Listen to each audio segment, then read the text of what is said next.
बोल के लब आजाद हैं तेरे, बोल जुबां अब तक तेरी है, तेरा सुतवां जिस्म है तेरा, बोल की जान अब तक तेरी है। फैज अहमद फैज की ऐसी पंक्तियों के जरिए हम हिम्मत जुटाया करते हैं, मगर राजेश जोशी की कविता उसके सामने चुनौती बनकर खड़ी हो जाएगी कि जो इस पागलपन में शामिल नहीं होंगे मारे जाएंगे, कटघरे में खड़े कर दिए जाएंगे। जो विरोध में बोलेंगे, जो सच सच बोलेंगे, मारे जाएंगे। इन दोनों के बीच हम जी रहे होते हैं, हिम्मत कर रहे होते हैं लड़ने की, रीढ़ को बचाए रखने की, सच बोलने की, मगर इसकी कीमत चुकानी पड़ती है। और आप सब जानते हैं कि इसकी कीमत हमने अपने सपने के उजाड़े जाने तक से चुकाई है। लगभग 14 साल पढ़ाने के बाद नौकरी छीन ली गई। हजारों लोगों ने इसका विरोध किया, हजारों लोगों ने फोन किया, मैसेज किया, हिम्मत दी, मगर अंत में क्या मिला? बेरोजगारी, सपनों के तोड़ दिए जाने का गम, एक परिंदे से उसका पिंजरा छीन लिया गया।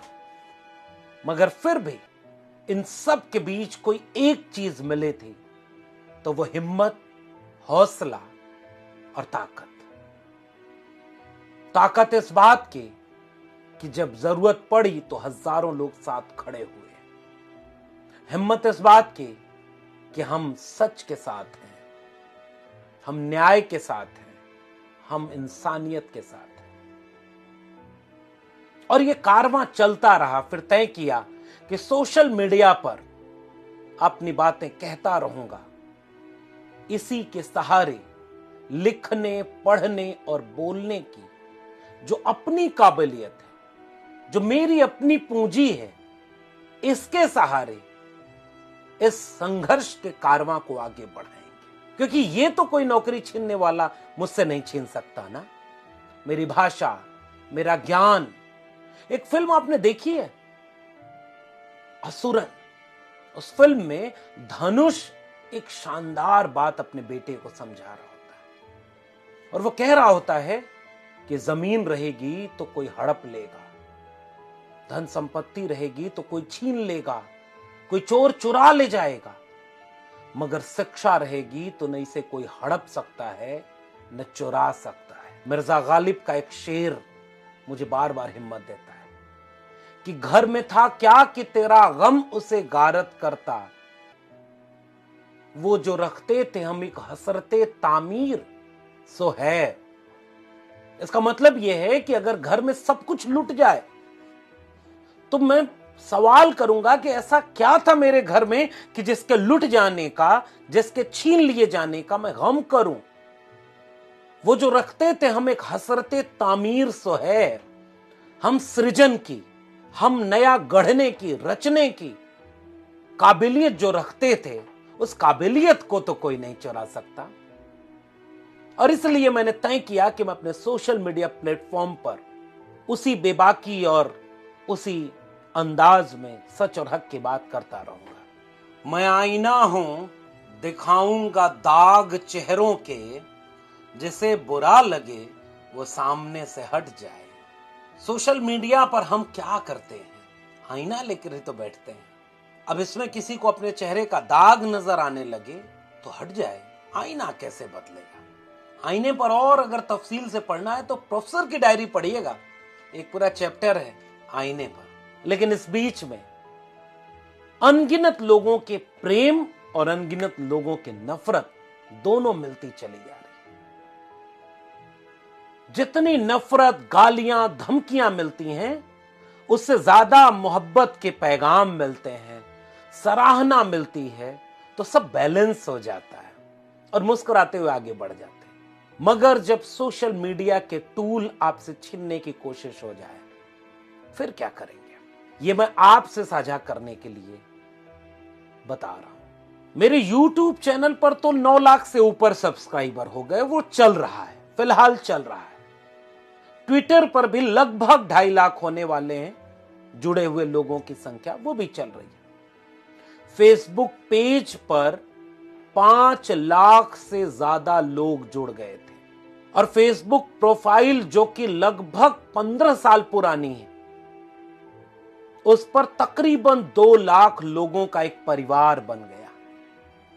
एक सुबह मैं उठता हूं और देखता हूं कि मेरा फेसबुक पेज और फेसबुक प्रोफाइल बंद कर दिया गया है और उस पर एक नोटिफिकेशन आया है कि आपका यह अकाउंट बंद किया जाता है, आपके पास अपील करने का एक मौका है।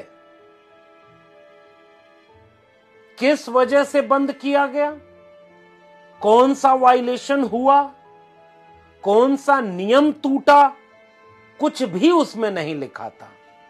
केवल सूचना थी कि यह 5 लाख से ज्यादा फॉलोअर वाला फेसबुक पेज सस्पेंड है और यह लगभग 2 लाख लोगों के परिवार वाला लगभग 15 साल पुराना फेसबुक प्रोफाइल सस्पेंड है। अपील के नाम पर क्या मौका मिला, अपना एक फोटो अपलोड करिए, अपना सेल्फी लेकर दीजिए, और जब ये दोनों काम मैंने कर दिया तो कहा कि सोच कर बताएंगे 48 घंटे बाद, और लगभग 48 घंटे पूरे होने जा रहे हैं। मुझे नहीं पता कि अयोध्या पर एक वीडियो बनाकर मैंने फेसबुक पेज और प्रोफाइल दोनों पर लगा दी थी, वही वाली वीडियो जिसमें राम मंदिर यात्रा आंदोलन, रथ यात्रा, राहुल गांधी का बयान, अवधेश प्रसाद, अखिलेश यादव, अयोध्या, बीजेपी हार, ये सब मिला करके बनाई थी। समझ तो गई होंगे आप। क्या ये बात नागवार गुजर गई? तो बता तो देते, हम अयोध्या के गुणगान करते हुए 10 वीडियो बना देते।